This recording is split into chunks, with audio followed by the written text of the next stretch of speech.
Assalamualaikum warahmatullahi wabarakatuh. Perkenalkan, nama saya Aisyah Rahmania Mahmud dengan NIM 17144430081 dari Prodi Pemasaran Digital.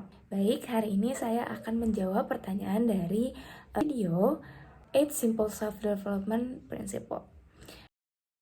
Menurut saya, prinsip pengembangan diri itu, self-development itu continuous journey. Jadi pun kita di umur yang sudah senja, sudah tua, sudah semisal menurut kita, pendapat kita kayak nggak mungkin kayaknya gue bisa mengembangkan diri di usia sekarang.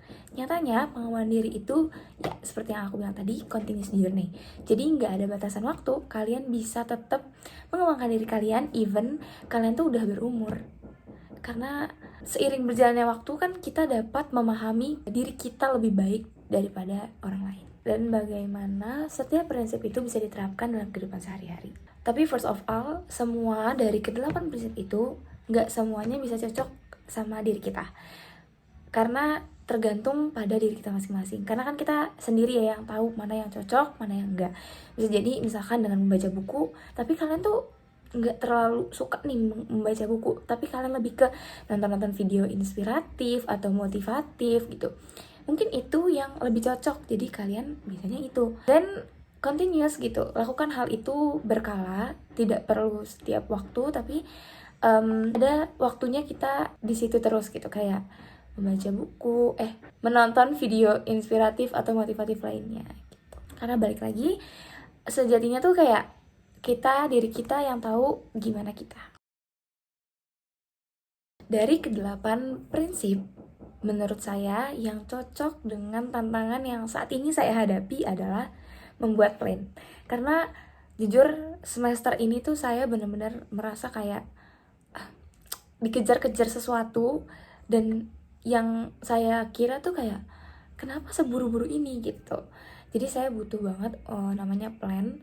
Jadi setiap hari saya akan membuat plan, semisal hari ini apa aja sih yang akan saya lakukan, terus apa aja sih yang kedepannya saya akan lakukan. Dan emang kalau misalkan salah satu kegiatan itu tidak terlaksana, saya akan coba mungkin di hari-hari setelahnya. Karena saya nggak mau merugikan diri saya sendiri karena kegagalan terus saya terpuruk gitu. Saya mau improve diri saya. Oh mungkin hari ini nggak bisa, tapi mungkin esok akan bisa. Jadi itu adalah salah satu prinsip yang lagi lagi relate sama saya gitu.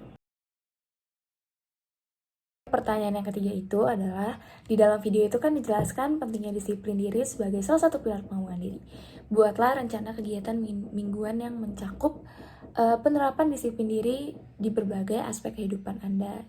Misalnya belajar, biasanya tuh aku buat itu di reminder atau di notes. Jadi nanti tinggal aku centang-centang aja. Biasanya tuh misalkan di hari Senin nih ada matkul, saya akan mendahulukan itu, misalkan kayak kuliah. Habis kuliah ngapain nih? Oh saya bakal nyuci baju misalkan. Saya mencuci dan menjemur baju. Terus kegiatan setelahnya apa? Oh mengerjakan tugas. Misalkan tugas saya akan tulis seproduktif mungkin supaya saya nggak bingung setelah kuliah. Nanti di kampus kayak abis ini ngapain ya? Kepikiran malah nongkrong aja deh. Padahal ada yang lebih baik daripada nongkrong gitu. Misalkan mengerjakan tugas kuliah atau mengerjakan beberapa program kerja untuk dicicil di organisasi gitu. Menurut saya, menentukan skala prioritas dan pengaturan waktu dan prioritas dapat membantu dalam pengembangan diri. Seperti yang disebutkan dalam video, berikan contoh nyata dalam kehidupan Anda. Bagaimana pengaturan dan skala prioritas? Menurut saya, waktu itu sangat penting. Apalagi kita menentukan skala prioritas, harus selektif. Karena kita kadang tuh pentingan ini padahal ada yang lebih penting daripada itu. Jadi kita harus lebih selektif lagi memilihnya. Contoh di kehidupan nyata saya, semisal saya itu memprioritaskan apa yang memang harus duluan dikerjakan, kayak atau saya itu lebih ke yang penting saya mengerjakan yang yang sudah saya pahami, lalu saya akan mengerjakan yang saya sulit pahami. Karena kalau misalkan saya berpaku pada yang sulit saya pahami itu, misalkan tugas itu sulit saya pahami, saya akan stres mikirin kayak aduh mana ada satu lagi, mana ada beberapa tugas lagi. Jadi lebih baik saya mengerjakan apa yang lebih mudah dulu dan tenggatnya lebih duluan dulu gitu, kayak gitu. Kalau menurut aku menjaga konsistensi itu emang susah, karena sejatinya plan nih, kita misalkan plan mau tiga kali dalam seminggu olahraga di sore hari setelah kuliah misalkan gitu. Oke, kita ngerjain di hari pertama, tapi konsisten untuk lebih dari 3 hari itu akan susah menurut saya, karena pokoknya gitu, kayak kita menghafal Al-Quran. Oke, menghafal Quran tuh mudah, tapi apa yang susah? Murojaah itu adalah fase terberat, tapi selagi kita bisa termotivasi, seperti kayak memotivasi diri kita sendiri, kalau kita melakukan ini secara continuous, berkala, kita nih dapat hikmahnya loh, dapat pelajarannya, dapat manfaatnya gitu. Menurut saya sih mungkin itu. Menurut saya 2 strategi saya adalah tetap memotivasi diri sendiri dan pikirin kayak oh ini manfaatnya ini loh. Kalau kita ngelakuin ini secara berkala, kita dapat manfaatnya ini loh gitu. Kalau dari saya gitu. Pertanyaan selanjutnya, yang terakhir itu, menurut aku sendiri penerapan perbaikan berkelanjutan ini tuh memang membantu kita untuk mencapai tujuan jangka panjang. Kenapa? Karena pasti nih setiap plan kita deh, plan saya akan murojaah. Kalau kita ada perbaikan berkelanjutan itu, perbaikan terus, supaya lebih rajin murojaah, supaya atau lebih rajin lagi olahraga, kedepannya kita akan improvement sendiri, kayak oh mungkin hari ini saya berlari sejauh 10 kilo.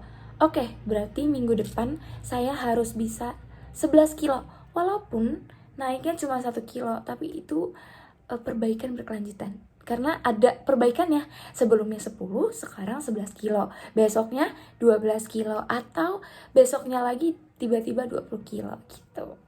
Jadi jangka panjang tuh kita akan merasa kayak oh minggu lalu gue udah 10 kilo nih, wah minggu depan gue harus lebih jauh lagi gitu. Menurut saya gitu. Mungkin sekian video tanggapan saya untuk beberapa pertanyaan dari 8 simple self improvement principle. Mohon maaf apabila ada salah kata. Sekian, syukron. Wassalamualaikum warahmatullahi wabarakatuh.